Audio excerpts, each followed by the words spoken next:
Muito bem, estamos de volta, 9 horas, faltando 9 para as 9. Olha aí, abre-se um portal, Diego Rafael. Opa!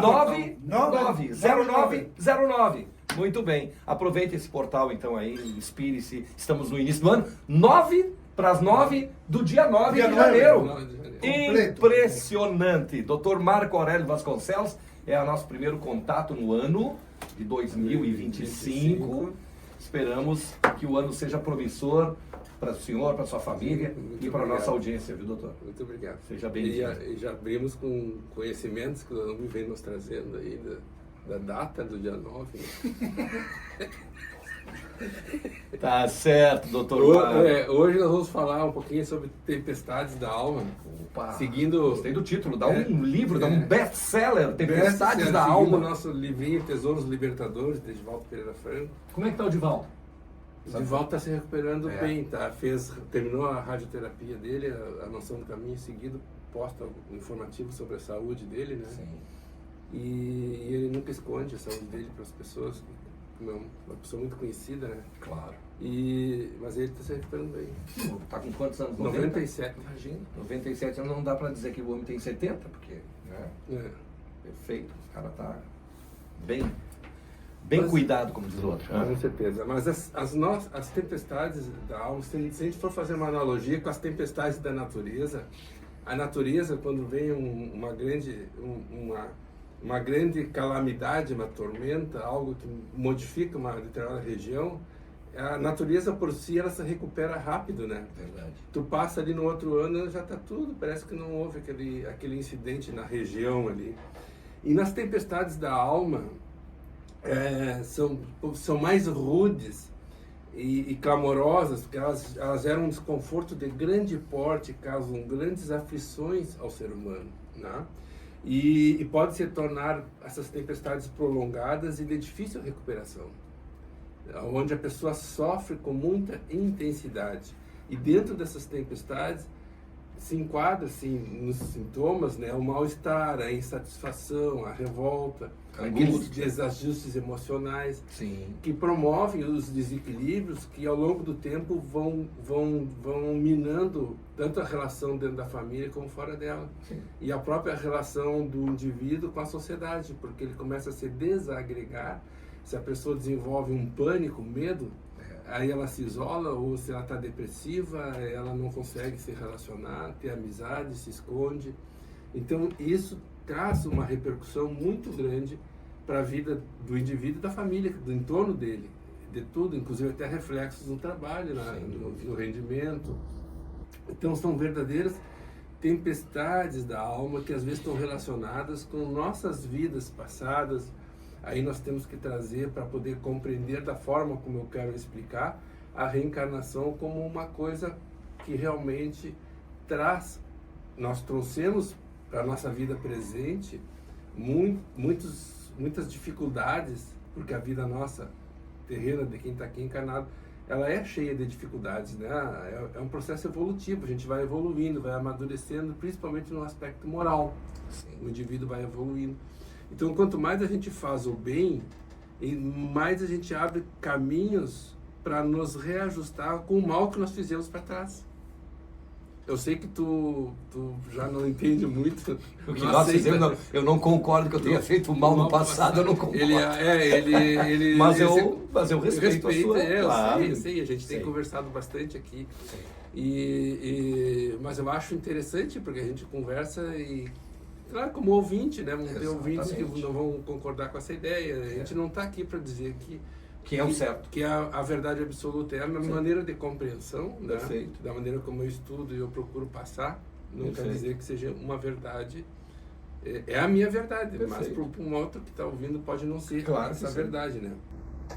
Mas quando esses conflitos, né, acontecem, e isso sucede muito frequentemente, pode se converter em processos autodestrutivos de pequeno ou de grande porte para o indivíduo, né? Conforme a intensidade, assinalando na existência humana com transtornos graves. Porque conforme nós alimentamos todo esse quadro, né, e a gente tem dificuldade de sair, por exemplo, a pessoa que tem uma crise de ansiedade e entra num quadro depressivo, é uma situação delicada que muitas vezes necessita do atendimento de um profissional especializado, um psicólogo, um psiquiatra, às vezes medicações, e que são necessárias. Nós não estamos preconizando aqui que um indivíduo que está sob um transtorno depressivo, de ansiedade, que não vá procurar a ciência médica, os psicólogos, todo o tratamento da ciência, como a gente fala. Certo. Mas nós também temos que olhar um pouquinho do ponto de vista espiritual para que a pessoa também procure entender a origem de tudo isso. A origem, e trabalhar também esses aspectos, né, da espiritualidade, da fé, da confiança. Não importa a religião, onde ela vá, mas que ela possa frequentar um ambiente onde ela tenha um momento de oração, um momento de reflexão, que isso tudo vai auxiliando. É mais um tratamento que vai ajudando para que ela possa superar aquele desafio no qual se transforma a vida quando as tempestades nos sacodem. E elas nos sacodem, às vezes, de forma imprevista. E a gente nem sabe a origem do que está nos acontecendo. Da noite para o dia, tu começa a ficar ansioso, começa a ficar com menos vontade de sair para trabalhar, de fazer as coisas do dia a dia. De viver, literalmente. De viver, e as coisas vão se ampliando até que uma coisa pequena pode se transformar numa grande tormenta para a vida da pessoa. E até causar uma desagregação emocional e mental, de forma que ela desequilibre para uma alteração psiquiátrica. E quanto é delicado esse tema das tempestades, né, da alma, que aflige a todas nós, né? Então a gente tem que cuidar com essa revolta interior que a gente tem. E muitas vezes, às vezes acontece assim, uma pessoa que é calma, uma pessoa tranquila, e de um momento para outro como se tivesse vindo um gatilho e desencadeasse uma alteração da personalidade, e a pessoa muda a maneira de ser, né? Descontrole emocional. Descontrole emocional. E aí depois isso vai se avultuando, se não é tratado, e acaba desencadeando processos psicológicos ou doentios que vão repercutir enormemente na vida daquela pessoa e da família. Vão deteriorando a pessoa, né? Sim. Se a pessoa não procura se ajudar, ou alguém que a ajude, ela vai perdendo o controle. Vai perdendo o controle. Porque esse gatilho faz disparar o trauma oculto, né? Um trauma que já vem de outras encarnações. Certo. Necessitando de muita resistência moral, porque nós acreditamos muito assim que a necessidade da transformação moral do ser humano, né, na retidão, na honestidade, no trabalho sincero, na humildade, né, a pessoa devotada a fazer o bem, ajudar as pessoas que precisam da gente, que a gente esteja envolvido socialmente de forma a que nós nos transformamos nas pequenas coisas, porque a gente erra, todos nós falhamos. Naturalmente até. Sim, naturalmente, faz parte da vida. Claro. Então que a gente possa estar sempre refletindo as nossas atitudes, nas pequenas coisas do dia a dia, e buscar as inquietações, aquilo que inquieta a gente, que a gente tem dificuldade de controlar determinados, por exemplo, uma raiva momentânea porque alguém se atravessou, te contrariou, ou se atravessou na tua frente no trânsito, e aí tu não consegue controlar aquela raiva. Aí deu uma xingada na pessoa. Procurar trabalhar aí esses sentimentos, né? Porque às vezes esses pequenos sentimentos se transformam num gatilho maior. Verdade. E de desequilíbrio, de desarmonia, e daqui a pouco a pessoa está respondendo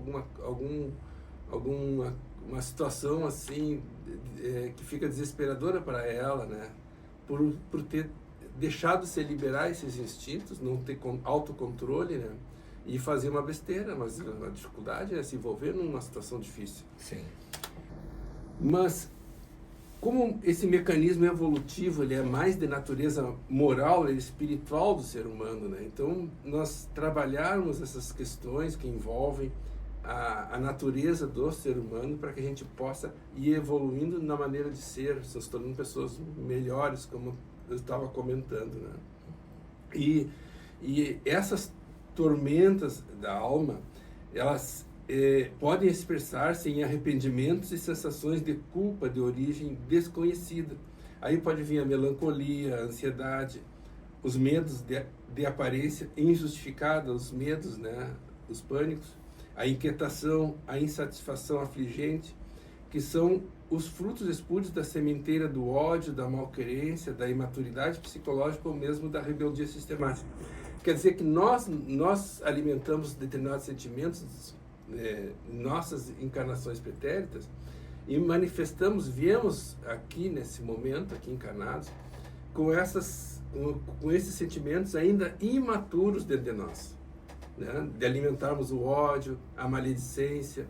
E aí nós precisamos trabalhar essa imaturidade nossa através da evolução moral, né, dentro dos princípios cristãos.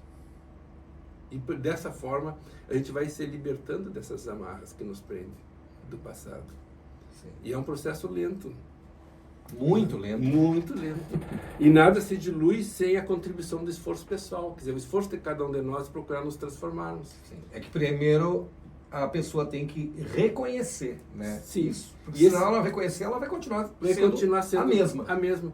Por quê? Porque e esse é o aspecto principal, assim, se a gente não nutrir o autoconhecimento. Se a gente não nutrir essa condição de procurar ir questionando determinados hábitos nossos, vícios, a gente acaba repetindo eles para não se dar conta, né? As pessoas, às vezes, ela não é humilde, ela é soberba e não se dá conta. Exato. As pessoas se dão conta no entorno, mas ela não. Ela não. Uhum. Né? Então, isso é difícil, às vezes, de enxergar. E é um exercício que cada um de nós precisa fazer. É esse esforço pessoal que faz com que a gente possa crescer. E as dores, muitas vezes, a gente transfere para os outros, né? Eu estou sofrendo, estou passando mas por isso, a culpa é do fulano. Eu julgo a culpa para o outro e não assume suas próprias mudanças, as necessidades. Eu sou assim por causa tua. Eu fiz tal coisa por causa tua. E aí tu não assume teu próprio erro. E o inconsciente humano, ele pode ser comparado a um imenso oceano, né? Sim. Sendo que a nossa consciência é um pequenino barco, praticamente à deriva ao sabor das ondas, que emerge e sacode esse barco, entende? Então a nossa consciência, aquilo que a gente tem consciência, é tão pouco perto do que está escondido no nosso inconsciente e que aflora muitas vezes, nos desequilibra e nos desarmoniza. Por isso que a gente tem que ter uma vida coerente com a justiça divina, para que a gente possa caminhar com mais amor, com mais retidão e assim tu passar essa tempestade com menos dor. Não quer dizer que nós não vamos passar pela tempestade. É inevitável não passar. Não passar. Mas a gente pode passar numa melhor condição e sofrer menos quando a gente tem um pensamento mais evoluído. E tem os sofrimentos sutis, são aqueles que também são ruins, são péssimos, mas são sutis. E aqueles disfarçados, né? Que é o ciúme, através da insegurança, a inveja que corrói os sentimentos bons, a pessoa tem inveja do outro, só pensa coisas negativas para o outro, né? A intriga, aquela sorrateira, cruel, aquela intriga só para falar mal de alguém que está melhor que a gente, né? E aí... Isso tudo que o senhor está falando aí, doutor, essas características fazem parte da personalidade ou do caráter da pessoa?